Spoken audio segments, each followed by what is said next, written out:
Well, good afternoon, everybody. Dober večer vsem. You know, they say that life is all about second chances. Saj veste, kako pravijo. V življenju je vse odvisno od druge priložnosti. And this November I could not agree In v more. letošnjem novembru res ne morem drugače, kot da se s So, tem in the strinjam. spirit of the season, I have one more gift to give, and it goes to a pair of turkeys named Cobbler. In v duhu časa mi zdaj pripada prijetna dolžnost, da podelim drugo priložnost paru puranov, ki se imenujeta Kobler in Gobler. S temi besedami je Barack Obama na zahvalni dan nagovoril udeležence ceremonije, na kateri predsednik vsako leto pomilosti par puranov, ki zato za razliko od svojih manj srečnih sorodnikov ne končata na praznični mizi.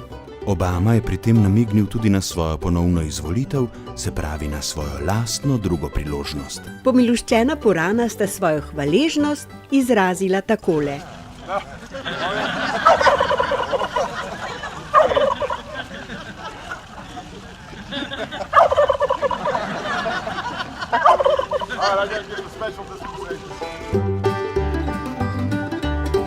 Z bogato tradicijo pomilostitev in podeljevanja drugih priložnosti pa se lahko pohvali tudi slovenski predsednik Danilo Türk, ki pa ta hip svoje druge priložnosti še nima v žepu, čeprav si zanjo na vse kriplje prizadeva.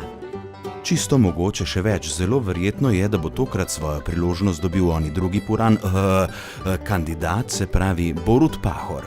A kot rečeno, to bo znano šele v nedeljo, do takrat pa obudimo spomin, kako je Danilo Türk izkoristil svojo prvo priložnost. Jaz sem privržen misli, da je treba človeku, ki je naredil napako in je napako priznal, dati drugo priložnost. S temi besedami je predsednik Türk podelil drugo priložnost svojemu varovancu Gregorju Golobiču, potem ko je ta javnosti lagal glede svojega lastniškega deleža v podjetju Ultra. Kar nekajkrat je predsednik Türk ponudil drugo priložnost tudi sodelavcem službe državne varnosti. Če jih je bilo treba nagraditi, tudi z odlikovanji, kot so red za zasluge, ni skoparil. Kar dvakrat doslej pa je predsednik Türk pomilostil tudi preprodajalca droge Vorena Pavliča, čeprav so ga orožniki v Italiji le mesec po prvi pomilostitvi že spet zalotili s kilogramom kokaina. V primeru, da bi Danilo Türk v nedeljo dobil svoj drugi mandat, utegnejo podobne pomilostitve postati tradicionalne in ni izključeno, da bo Slovenija dobila tudi nov praznik. Zahvalni dan preprodajalcev droge.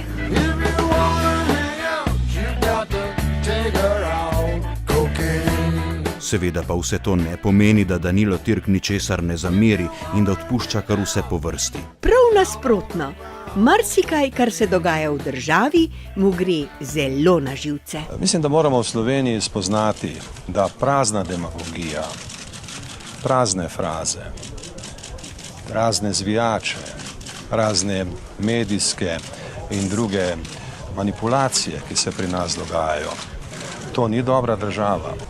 Mi smo država, edina v Evropi, katere predsednik vlade je v kazenskem postopku. Zamislimo se nad tem.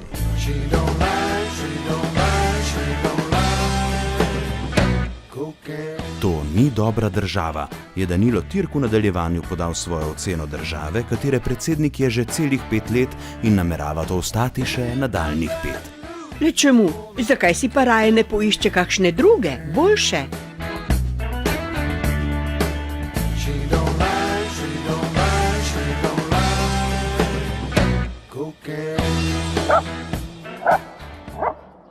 Ja, kaj pa Borut Pahor, a o njem pa ne bova nobene rekla?